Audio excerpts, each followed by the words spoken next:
How to change fonts in Squarespace. So in order to do that, you first need to head over right here into your actual website. And from in there, just hover to the text that you want to change the font. For example, I have in here this. So just click onto that particular text right there in order to change its font. Once you have clicked on this should be able to open in here this window. So click onto this pencil icon. From in there, you can see this.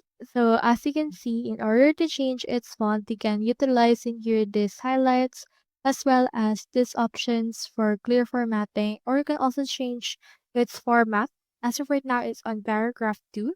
So this means that this particular text has the font applied on paragraph 2. So we need to change in the paragraph 2 fonts as well. So click onto the site styles.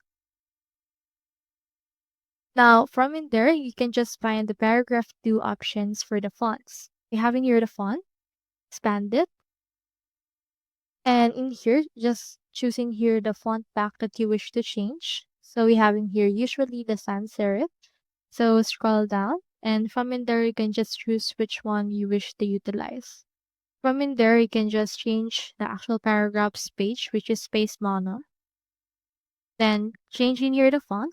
For example, let's choosing here other options like Arial. And then as you can see, the font has been changed. So that's all there is today, and I hope this video helped you out.